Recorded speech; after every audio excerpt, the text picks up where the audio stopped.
We're coming. We're coming. 9 to noon.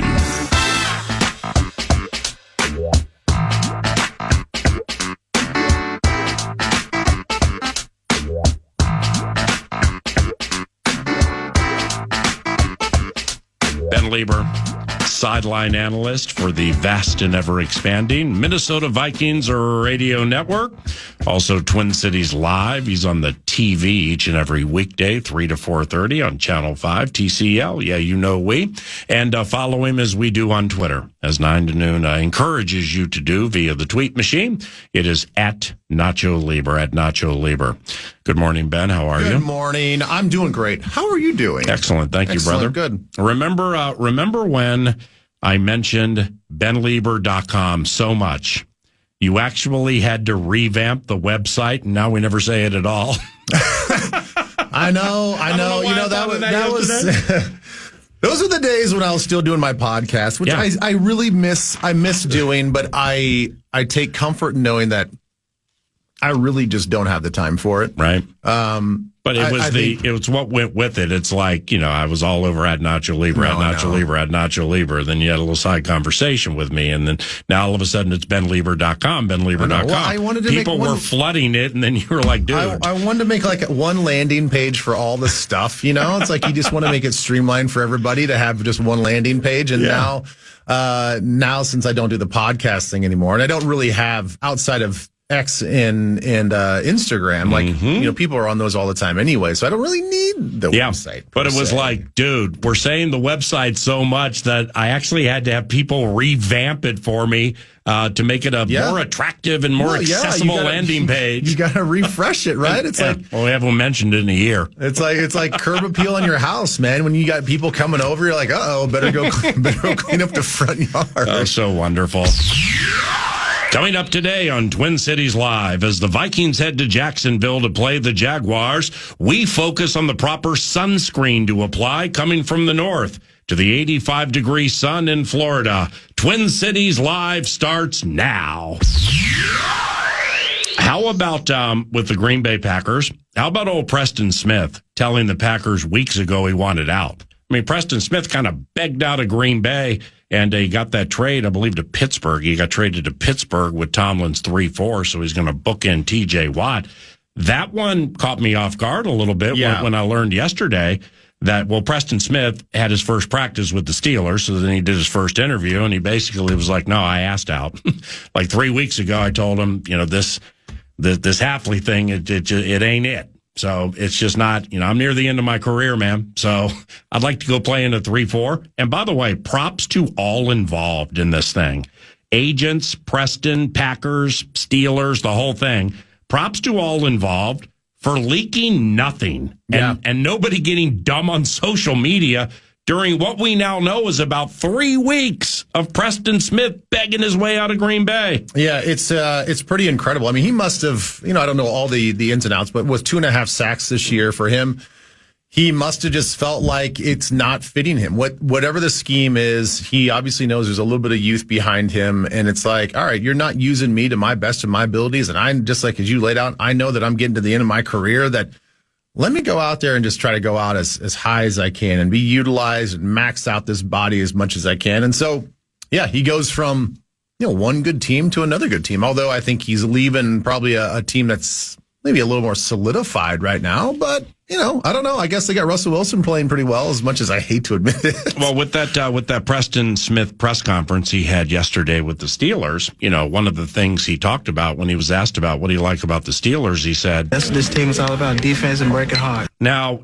remember seeing Preston and Rashawn Gary when we were at Lambeau with hands in the grass before rushing and thinking, wow, okay, this is weird. I mean, how they're like, it just personified the forcing of scheme on player as opposed to adapting or adjusting scheme to player and or player strengths.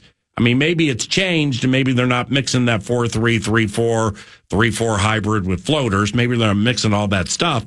But the first time we saw Rashawn Gary, and we'd seen it on film, with his hand in the grass as a left defensive end, looking like Danielle Hunter. It was weird. Yeah, I mean, so it is bizarre. I mean, they are definitely going more to hands in the ground versus a true 3-4 defense. And it's working out for some and maybe not others. I mean, with Preston in his 10-year career, he's only played true defensive end twice, and one of them being this year. I mean, he's actually listed as a real defensive end and not an outside linebacker. And I think he knows that his best attributes, his best ability is a stand-up guy on the edge.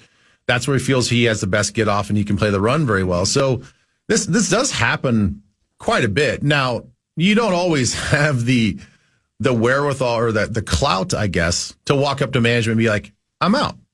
Get me out of here. Right. Not a lot of, I could never imagine doing that. I mean, I just wasn't that type of player. I just wasn't, it wasn't his level either to be like, I want out. Right. Find a trade partner for me. So, I guess if you've got that power, as long as you've got it, try to force the hand. Well, you're right. I mean, that is a level of cachet where it's clear, even with the new coordinator, coaches, and all that kind of stuff, it's like, yeah, this is metaphorical to life, too, in a lot of businesses. Some people have guidelines. Some people have rules. Right. Preston has guidelines. Preston wants out.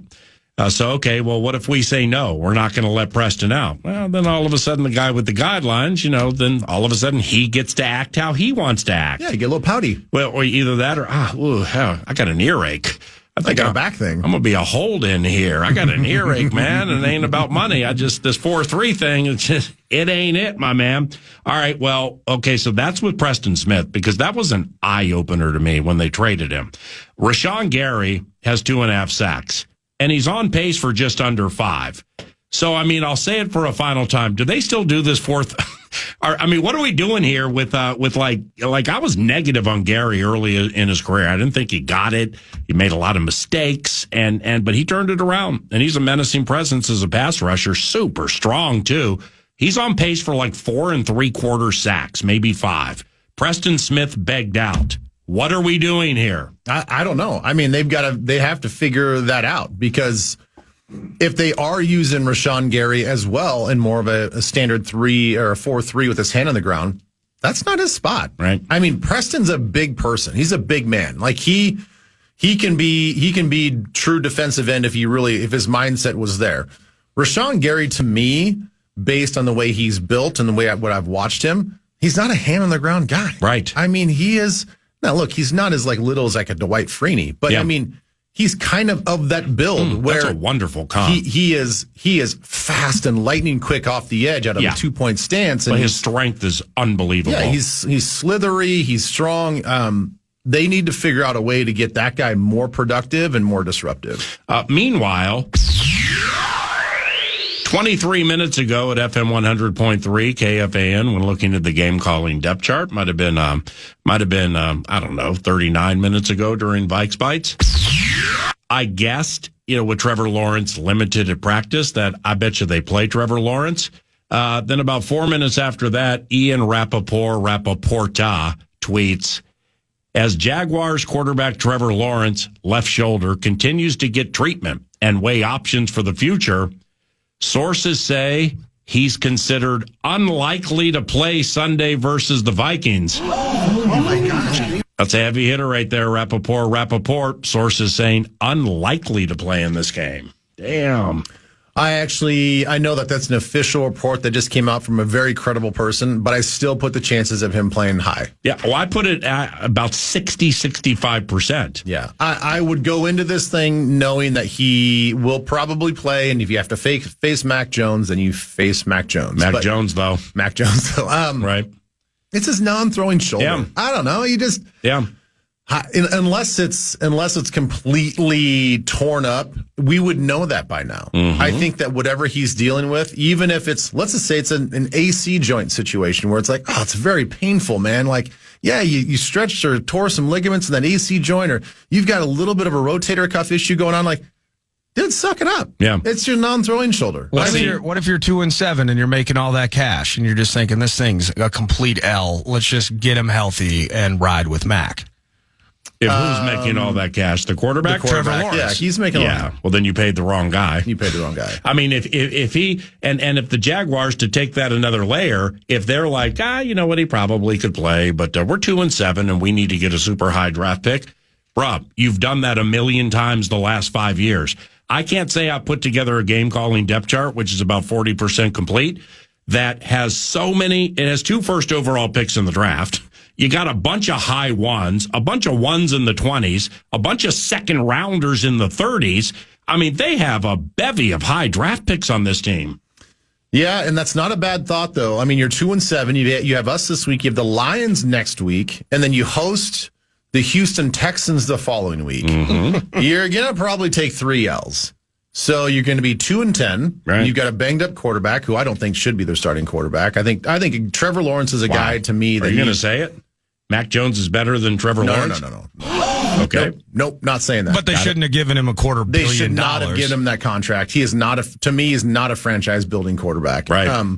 I think he deserves and probably needs a fresh start and go to some other place that can maybe refine his skills a little bit more. He's got the talent. I mean, you watch him throw. He's got a very easy, strong arm. I mean, he can get the ball down the field. There's just something about his decision making that's about a half a tick slow. It just seems that his anticipation is not where it needs to be. Being a veteran, the understanding of throwing guys open is not where it needs to be. He's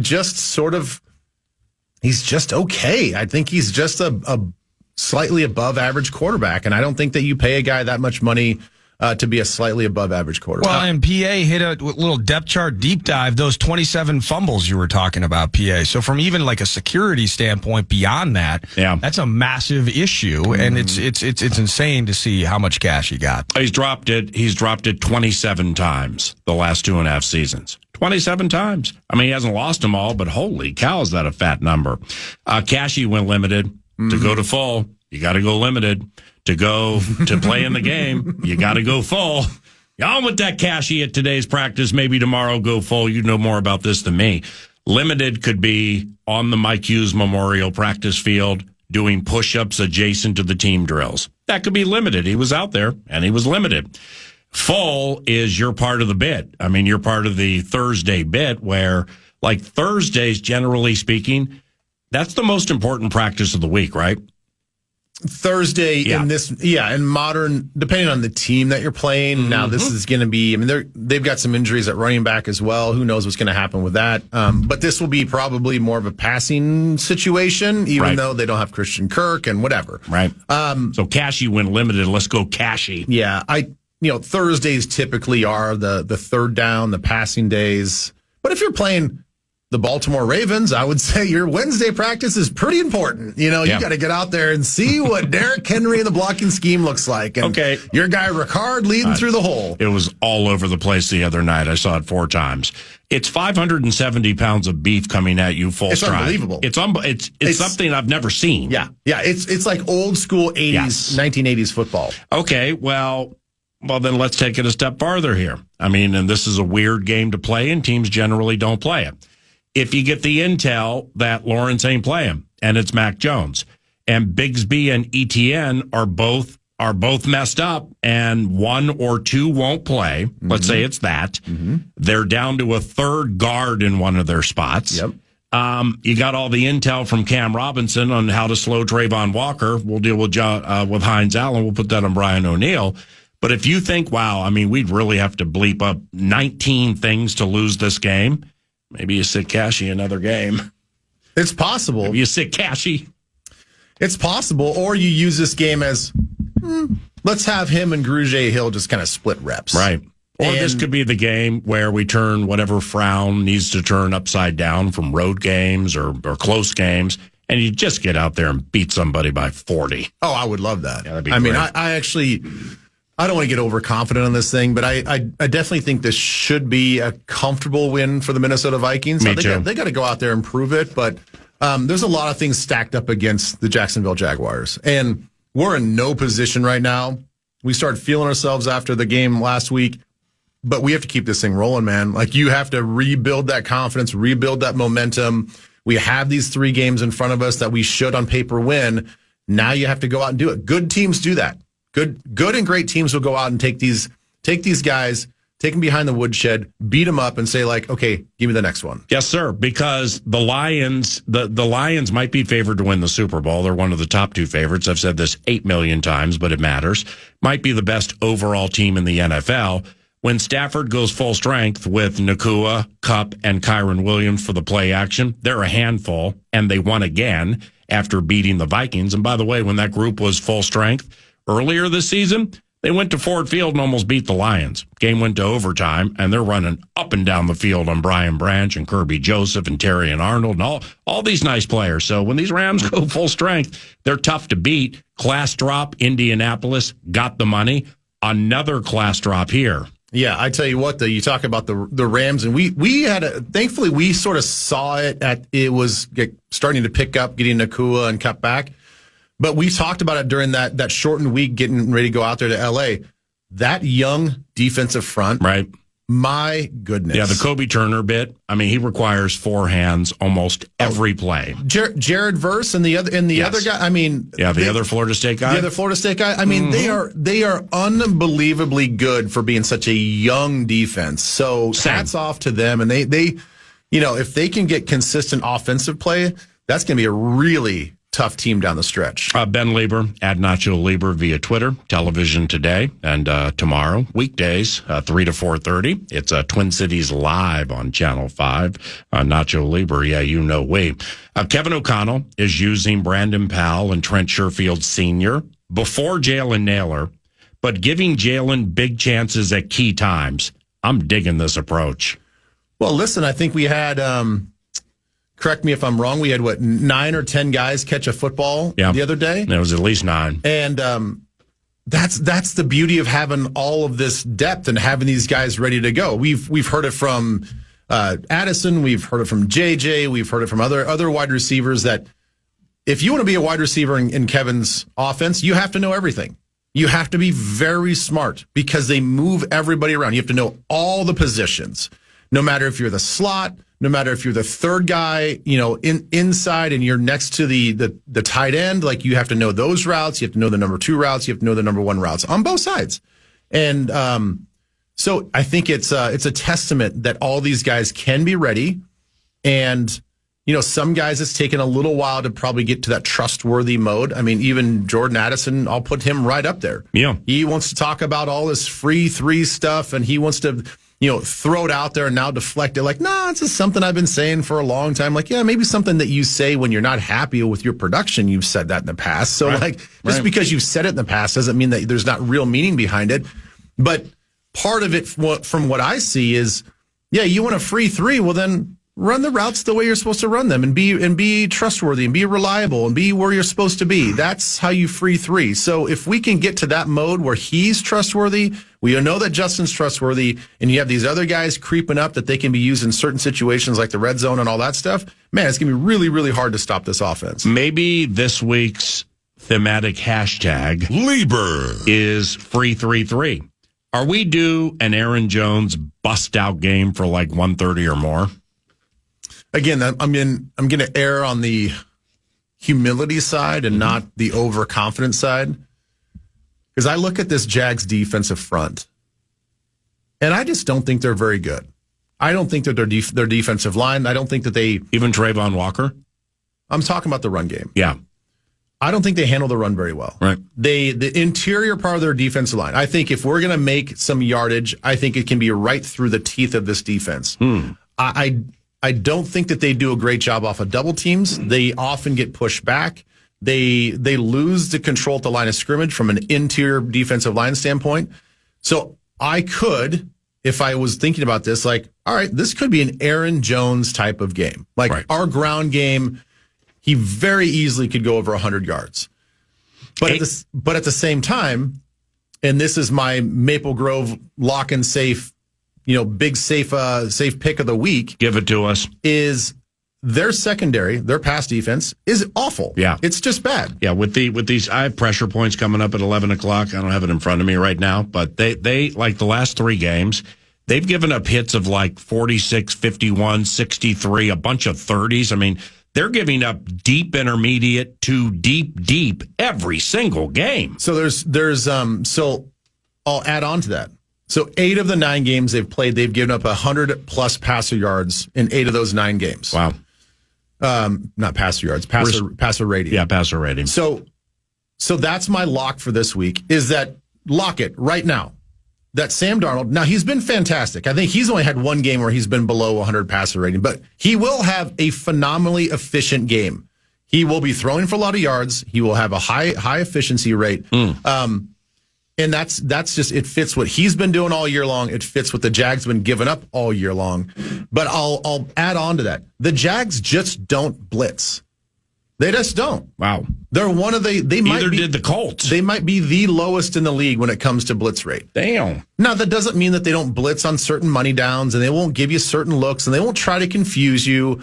But I think the reason why they give up so many explosive plays down the field is you've got time to throw. Yeah. Which fits, again, perfectly what KOC wants to do. KOC is a deep shot play caller.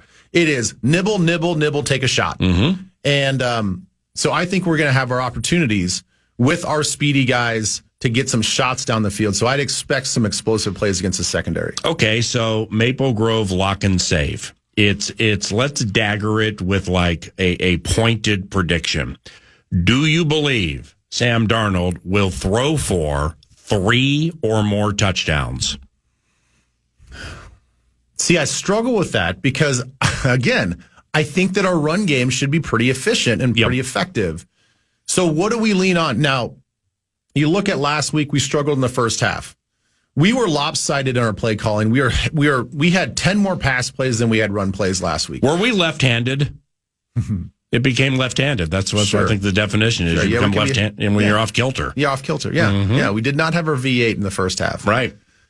So the second half, we were much more balanced. I think we were almost 50-50 run pass.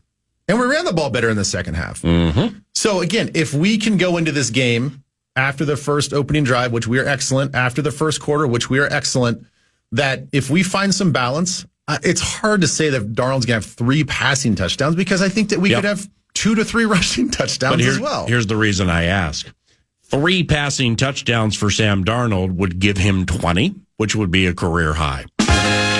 So it's going to happen, just like Justin Jefferson is a yard from passing Adam Thielen for 4th most in team history. That's going to happen. But Darnold's 3 from a career high for him. That's why I asked. Thank you, Maple Grove, lock and safe. Lastly here, John Parker Romo for a spell. Your thoughts? I just hope that he, was taking care of business at the high school field that he was kicking at. Mm-hmm. And, I think of all weeks. What about going for 2 more or just going for 2 period? It's an opportunity here. It's an opportunity, but I don't know. I don't think that we really need to be in that situation. He should be able to kick extra points. Yep. So I'm not worried about that.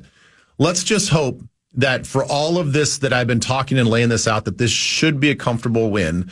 That it doesn't come down to a 52-yarder to win the game. Parker Romo. Because then, yes, I will have definitely some high anxiety for that situation. Where if it was the kid, I wouldn't be that as anxious. I just think if we're going to have a situation where John Parker Romo comes in for a game, this is the game for it to happen. Nacho Leber. Thank you, Maple Grove Lock and Safe. Thanks, guys. I'll see you this weekend, all right? All right, see ya. Ben Leber, weekly 9 to noon, each and every Thursday about 10 o'clock.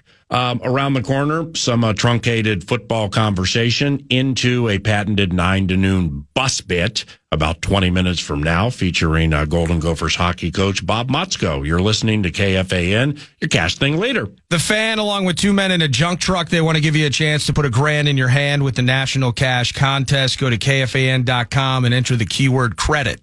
You might win $1,000 with the keyword that I am double checking. It is credit. The keyword is credit at KFAN.com. Fan.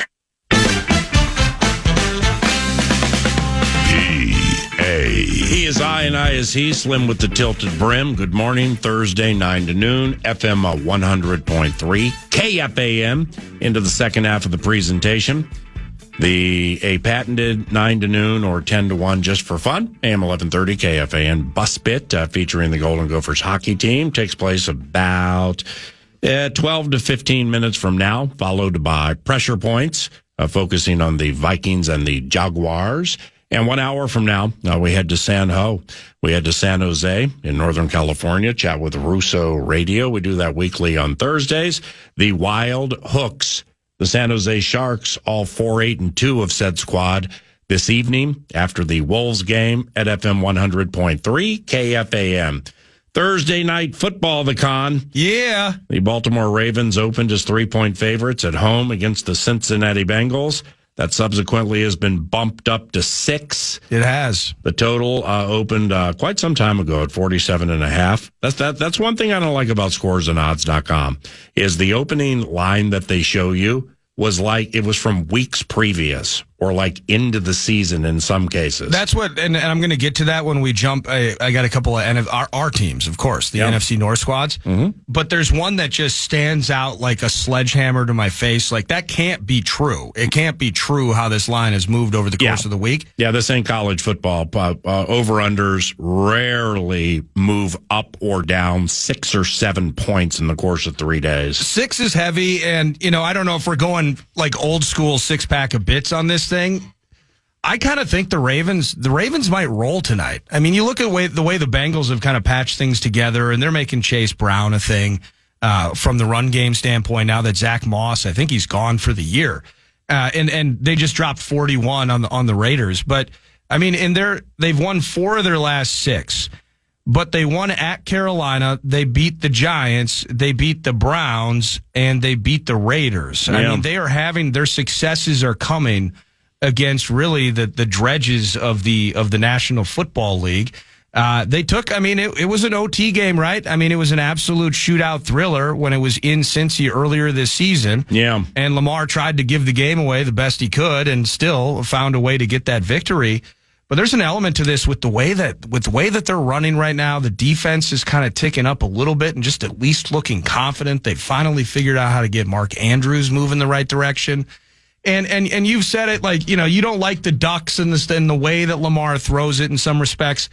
I freaking love Lamar. Lamar's insane. One of the most highlight athletic freaks in the NFL, and he's only been bolstered in some ways with what they're doing with Henry. I kind of feel, and I know it's a division collision, and it went to OT last time. I kind of feel like the Ravens roll tonight. Could happen. Feige of Fairness and Lamar Jackson Act. I believe my exact take on him would be he's an MVP candidate when the schedule comes out. Yeah. But the MVP voting ends at the end of the regular season, and then we start playing playoff games. And you got to make massive third down throws, massive fourth quarter throws that the young man just has yet to make. He has failed to deliver in the playoffs. So he's a run first quarterback. He wants to run before he wants to throw. And that gets neutralized in the postseason. So I don't trust Lamar Jackson to win the right playoff game with the right pass. That has to happen at the right time. When it comes to a game like tonight, middle of a 2024 regular season, my man could rush for 160. I mean, he threw for 348, 4 touchdowns, and 0 picks in that overtime victory over Cincinnati. By the way, 24, I mean, the over-under in that game was 54.5. So say you're the Con, bellied up at Planet Hollywood, and this was your big take of the week, that the line's too high, the over-under's too high, and you go into the fourth quarter with a combined 45 points. All right, so we got to play a little bit of defense here. Sure. And we still need 2 touchdowns for us to get beat. And they combine for 31 points in the fourth quarter. Yeah. Oh, my God. Damn! How do you view that with totals? I don't really bet totals very often. I'm awful with totals. But there's an element to me when they push a total really low. I still go under. Yeah. But then there's also another aspect of it here where I'm looking at it in scores and odds. It looks like it's jumped between 52.5 and 53. Let's call it 53. Feel you. Actually, I'll take the hook, 52.5. I kind of want to bet the over on this. Like, I feel like this is a bright light shootout type of situation. Yeah, the majority of the time, just eyeballing it blindly, you got to follow it. And so you kind of, you need to know at least 79% what you're talking about or what has happened in the recent past. But when there are things that are like, well, are you kidding me? A National Football League game and the over-under is 32.5. I don't care if Noah rolled in with his ark and it's that kind of rain that's coming down. I'm going over that total. It's just too low. Well, and then the final score is 12-8. Right. So the too good to be true, the juicy factor, it 7.9 out of 10 times, it generally goes the other way. So what do you think about these NFC North games? What do you got? Well, I'll leave our team last. Bears -6 hosting the Patriots. Bears -6 hosting the Patriots. It's a 38.5 total. If Chicago jacks around with that game, and there are like weird calls and players making it 10 on 11 because they think the play's over and they're walking to the bench, the Windy City is going to just be going nuts over the head coach and the state of the team if this thing's weird. I kind of like getting 6 points against a Bears team that's super funky right now, and Drake the offense May's not bad. Frankly, is not reliable. Drake May, he's not bad. Had just a nutty TD pass. He had to evade tackles about 6 times and felt like a 20-second play. Finds the TD, and then he threw one of the worst interceptions in overtime that you'll ever see.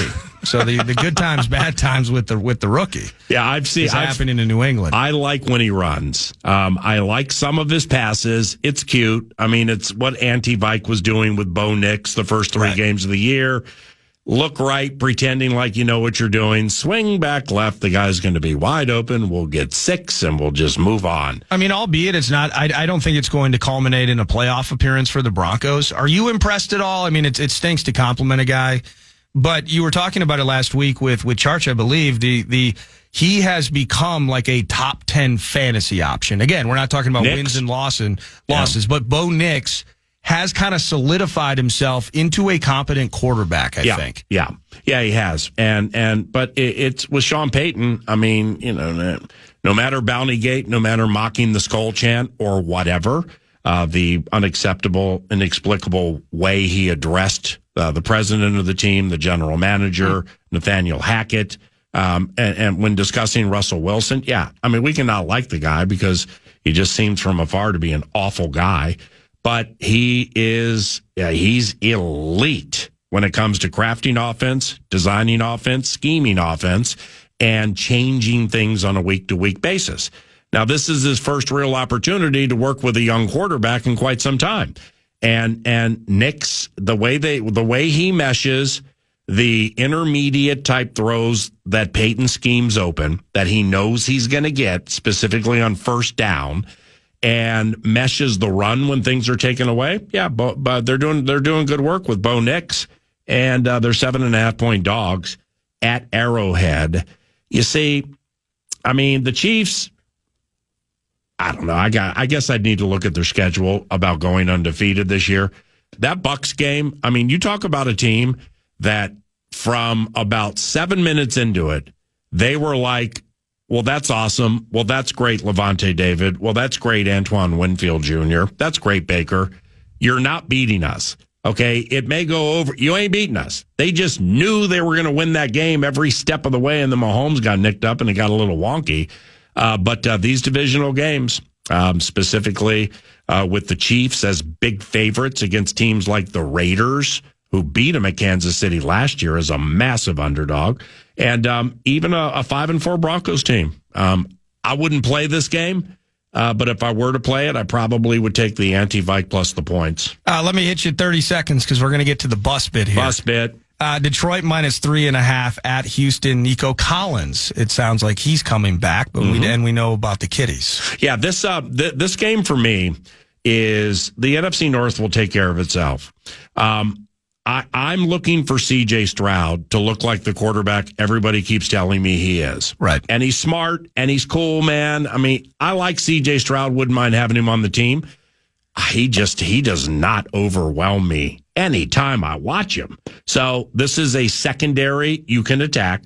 And the Lions, they either beat you by 40 or they beat you in a spine tingler.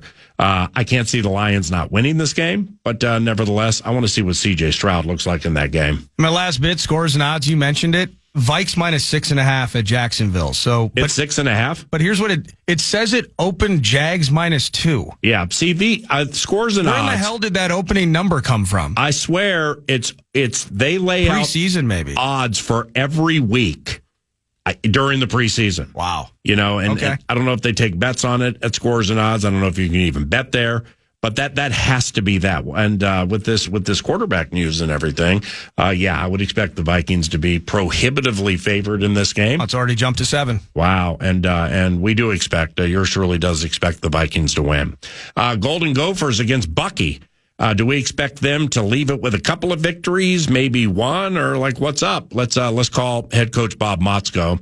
He's on a bus on his way to Madison, Wisconsin, and that's next on KFAN.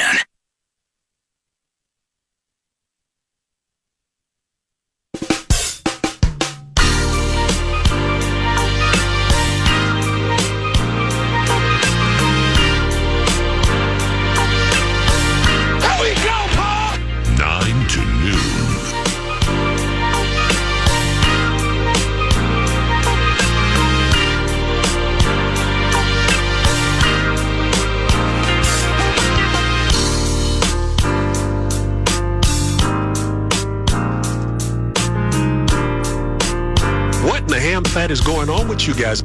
Huh? What? Ooh. What in the ham fat is going on with you guys? We about ready to find out at FM 100.3 KFAN. Well, I'll probably go without saying, but I'm going to say it anyway. I don't like you. What? Well, that ain't very kind to bring into the love covenant. Super Bowl, homeboy. Say what? About ready to whip out a unique one. Excuse me while I whip this out. At FM 100.3 KFAN, the sports leader. Pressure points around the corner.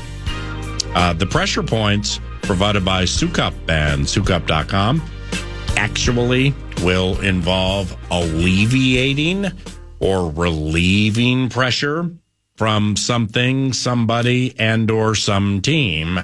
It will be of the predictive variety. As good as you are on that show and everything, every time you make those type of predictions, I run right to the bank and go the other way. Why you got to say something like that, Uncle Joe? God bless you, Uncle Joe. We are awaiting the arrival of one of our favorite coaches, and has been for quite some time. He's coach of the Golden Gophers hockey team, and here he is. It's time to drop the puck! Or there he was. Bob Motzko and his Golden Gophers hockey team heading to Wisconsin this weekend to contest Bucky. And those games are at AM 1130. Find those games at Twin Cities News Talk, AM 1130, and here he is. Bob, it's Paul Allen. How are you? PA, awesome. Sitting on the bus for Madison, Wisconsin. Here we come. How's the ride? Easy. Easy. I haven't got my nap in yet, so we're probably 40 miles into Wisconsin. Does Micheletti get to ride with you guys? No, we don't let him. No, we don't let him. Because I noticed a tweet. I know you're big on Twitter, man. At Gophers hockey coach _, all we do is win .biz. But he said he was on his way to Madison. I was wondering if he gets to ride on the bus. He comes with us when we go on our flights for sure, but they usually don't come until tomorrow. Right. The radio people. With the bus bid, Bob Motzko, coach of the Golden Gophers hockey team. Do you guys like on a ride to Madison? Like, how long does it take on a bus?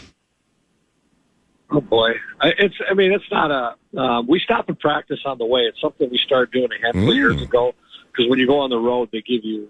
The road team usually gives you terrible light, 6 o'clock at night, which isn't normal. Mm-hmm. So we stopped practicing in Tomah, Wisconsin, get a little skate in there, and get a little subway, and we get back on the road, and then we pull in, and we got our night free. So it's just a little tradition that we started. We started about 4 or 5 years ago, and we go over here. Or sometimes we practice at home before we leave. Yeah.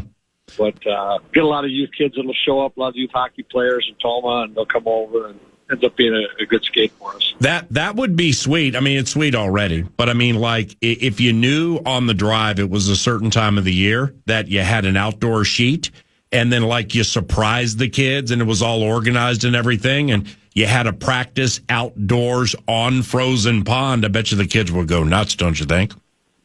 Oh God, yeah. If that works out, because we've done this, we do this on a handful of times. Like when we go up to North Dakota, well, you know, I give North Dakota our money, so we stop and we'll do Wilmer or Detroit Lakes. We keep our money in the state of Minnesota when we're going up that way. That's beautiful, and everybody in the state of Minnesota, I'm sure, thanks you for that. Before we hit on your team, just wondering if you have any Vikings questions. You haven't texted me about the squad in a few weeks, and I know you follow it closely, Bob. Yeah, I was at the game 2 weeks ago with Detroit. Mm-hmm. We had a chance, in that one, but we made too many penalties those two games. But we rebounded it here, got our win column going. I know big injury to Darasov, but it looks like this new guy. You telling me this new guy's going to fit right in?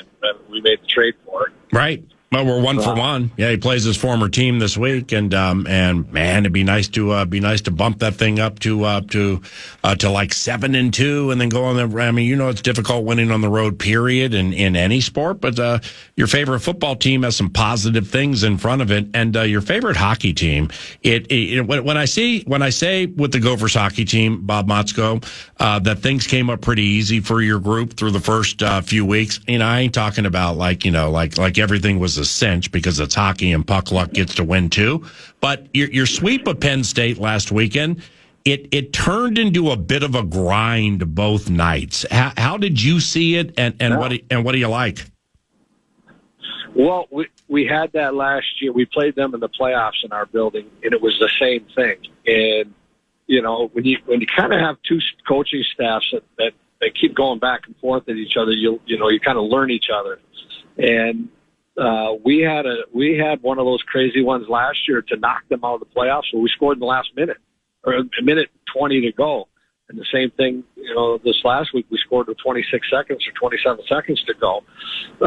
It's just kind of how our two teams line up right now. I know we've got a nice streak going against them. I think we won 9 out of 10, but a lot of them have just been nail biters. And I know Nye's got a big one in overtime there a couple of years ago. We had a come from behind one a couple of years ago there. And it's just kind of in the DNA makeup of our two teams right now, where it's just going to be a battle. And it was good for us to be in that. And it's more indicative of a lot of the games we're going to be in, you know, it was still the early stage of our game. And we weren't in many of those early. And I think that was a false sense of sure, it'd be nice if we could put 5, 6, 7 up every night, but that's not really the case in our sport. But we gained a lot from that. All right. Well, you're familiar with old school Anaheim Ducks goalie Jean-Sebastien Giguère, right?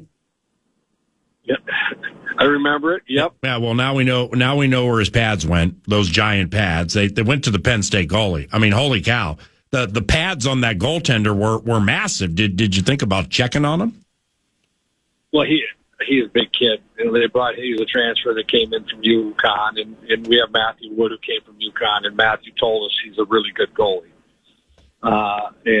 And we've seen that. We got it on film, scouting them down. So, and then we got their goalie, and Liam Soulier, who's been just outstanding for us. So, right now our conference is a little retooling on some of the goaltenders, but it's turning out to look like there's some great goalies in our conference again. So you had no problem with the guy's pad size? You didn't think he was cheating, did you? No, I didn't go there. Okay. I will double look at it now. Well, he is big. You're right. I believe his name is Arseny Sergeev or Jeev, something like that. And when you face a big goaltender like that, do you stress, like, get that guy to move? Because in the patches that I was watching, the extra pass for you guys was very en vogue. I'm not saying that there were, missed mouths of the goal absolutely wide open, but the extra pass, man, that was en vogue for you guys. Well, you're nailing something right on the head. And we missed the net 17 times Saturday. Like, we had 12 shots on goal, but we missed 17 times, and we overpassed a handful. And sometimes early in the year, coaches, we can overanalyze. I thought we just got a little cute. When you get in games like that, and you watch NHL games, these guys know you get against these big monster goalies, and you're at an angle. There is no open net. Right. And you got to throw the puck in at his pads. You got to make him work. You got to get him off his feet. And I felt there were just too many times, and we're really trying to be conscious of it right now. It's called a shot pass. The shot pass. You're passing it off his pads. You're creating havoc. You're putting everybody around the net to work. You miss the net, don't get shots off. Nobody has to work. And those are grind goals. And you see them all the time in the NHL. And I think we just got a little too cute in the game on some key critical moments where we could have created some mess, created some havoc, and it's something that we got to get that in our offensive DNA in a lot of games. We had that out in Vegas in Omaha. We had 54 shots, but we weren't creating. We call it creating crap. Sometimes just throwing it in there and letting chaos break loose around the net. And it's going to be a key point of ours here over the next month that we really kind of take hold of that concept. And thank you very much for the pointed answer. That was cool. Little puck talk. Scoring from your defense is something that dipped a bit last season, but it made sense, I would imagine, losing the likes of Brock Faber, Jackson Lacombe, and some others. But now your D-men are putting up goals and points almost on a nightly basis so far this season. You got to feel good about that, right? Yeah, we had expected that. Mike Kester got hurt last year at the start of the year, so he was out the first half of the year, and then he had a leg brace on until almost February. He wasn't the same, and you got Mike back now in his fifth year for us, and he's a tremendous offensive player. Sam Renzel's a year older, and first round draft pick has been incredible. And then I call it that junior class who were sophomores who kind of played behind the Faber, Lacombe, Johnson. But Chesley Thomas, and we lost Cal Thomas for a couple of weeks to injury, who's been terrific for us, and Luke Middlestat. We had a defensive core that we believe, one, they're outstanding, but we thought they could take not small steps offensively. We thought they could take a major step offensively for us. So this early snapshot, those guys are delivering big time, and we believe. And then you had Gruba in there, who was the leading scoring defenseman in the USHL last year, John Whipple. And Alex Begley. We've got defensive core that can help create offense, and we've got to continually put that in every weekend and have those guys be a part of it. And we think that's a little weapon for us that we knew was going to grow this year. We're going to take advantage of. So speaking of weapons, I mean, from a weaponry standpoint, Bob Motzko, coach of the Golden Gophers hockey team, you don't want to take penalties, but you're going to take penalties like everybody does. Your penalty kill, what an awesome 2 for 19. Holy cow. I mean, are these kids laying down and blocking lots of shots and embracing the team first, the thy, not I approach to their craft? Well, it starts in goaltending, in both Soulier and Nathan Airy have been outstanding for us. So that was our greatest concern coming into the season. I don't know if concern is the right word, but you lost Joseph Close, and now you had to turn those minutes over, and these guys are stepping right in and doing a great job. Steve Miller runs our penalty kill. He does a fantastic job, and our guys are picking it up. We're working on more in practice. That D-core is just been stalwart for us, and it's mixing in our forwards now. And once again, early snapshot, our special team, our power play's got to pick it up a bit. But our penalty kill's just been spot on right now. Lastly here, then I'm going to make a request. I'm assuming my main man, Oliver Moore, is awake. The Badgers have struggled a little bit out of the gate, but have also played a tough schedule. And because you know the guy, Mike Hastings, really well. I mean, Hastings is going to have this team ready to go tomorrow night, right? Oh, God, yeah. Like, I know, we fielded that question a few times, and Mike and I went to college together. We've been very, very good friends for years. He's the last guy in the world I'm going to worry about off to a 1-7 start. Because, and then this week getting ready we broke into the film. We watched their Denver series. We watched their series with Notre Dame. They're playing exceptionally well. They've been a little harder time scoring goals right now, and breaking in a lot of new players into their group, and a new goaltender. And their goaltender numbers were down from what they had a year ago, but they look excellent on film. I was far more impressed on film than what I thought I was going to see from what their record was. So we've got a battle on our hands. There ain't any question going in there. Plus it's a heated rival. We're fired up for this weekend. It comes at a great time. So I think it's going to be an exciting weekend, and I know our guys are fired up for it. It's a border battle. I mean, you've had a zillion of those. These things are cool. Now, any chance you can pass the phone to Oliver Moore? I haven't chatted with him in a little bit. I'd like to see what's going on with him. He's 2 seats behind me on the bus. Let me grab him. Excellent. Thank you. Here he is. All right, Pete. Yeah, see you, bud. How's it going, PA? Oliver, how you been? It's Oliver. Good. How have you been? It's been a while. Right on, man. Great chat with you. Your voice is a little deeper than it was last year. I mean, these kids just grow up so quickly. It's unbelievable. Let me ask you a question, Oliver. You're fun to watch. Wally Shaver, all right? Wally Shaver calls you Ollie Moore when calling games on the radio. Do many people call you Ollie? Yeah, that's my nickname. I think most people probably on the team call me Ollie. So, yeah, I think Wally's right on with that one. Okay, I mean, Ollie's the name. But you know, call me Ollie. But you know how hockey works, man. I mean, Faber is Fabes, Snuggerud is Snugs. Yep. Why aren't you Allsy? Snug. Yeah, Snuggy. That's a good question. People call me Morsey too. The last name nicknames. Yeah. But I don't know. That's a good question. Maybe that's a new one. Okay. Allsy. Well, so Oliver Moore, Golden Gophers hockey team. So when your mom says Oliver, does that mean she's mad at you? Usually, yes. Yeah. Usually she's pretty mad if she's screaming my first name or the whole name one. That always gets you, you know? Right. The whole name always. Let me ask you a question here. Time for a couple more. Oliver Moore, nice enough on a bus ride to Madison, Wisconsin before he practices to chat with 9 to noon. Oliver's my main man. The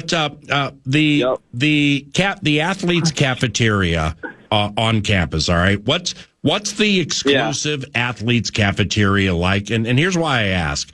Basketball player Parker Fox makes it sound like a mecca of privacy and culinary cuisine. Is that kind of what it is? Yeah, I think that's a great description. Parker's right on with that. I think, we get brunch and dinner there every day, and the whole team usually goes, and it's just like great food. And then obviously having all the guys there too, it's the best, and I think that's a great way to describe it. I don't even know those words, but I think Parker's right on with that. He's got a little bit more experience than me in there, even so. Oh yeah, he's like 29. On his 8th year, but he worked the COVID extra year scam like 4 times. I think he's like 28, 29 years old. So good for Parker. Yeah. I mean, how about Parker? Seriously. Yeah, great for Parker. Yeah, he comes in studio weekly. Maybe you can do that one day. Like Coy Parrish came in a couple of weeks ago. He's going to start coming in more often. I'd love that. Oh, that'd be cool. Love that. Oh, we'll get that done 100%. That'd be great. But like Parker, I mean, how about Parker's life, man? I mean, he gets to play in these in Division I basketball games, doesn't have to take any classes. How unbelievable is that? No. It's crazy. We got a couple guys on our team that are good on the internship deal too, and I mean, I couldn't imagine that. You're going to college and you're not taking classes. That'd be pretty nice. And then he's getting to meet with you every week too. I mean, right. He's living the life, you know. All right, Oliver. Some call you Ollie, but I like the name Oliver. I think it's cool. Oliver Moore, Golden Gophers hockey. Last one. You were a first-round pick by the Chicago Blackhawks in 2023. You went 19th overall, and you were their second first-round pick, with Connor Bedard being the other. Now, Oliver Moore, for those who don't watch, is known for his skating. I mean, my man can really, really skate and is fast. So here's the question. Who's faster, you or Connor Bedard?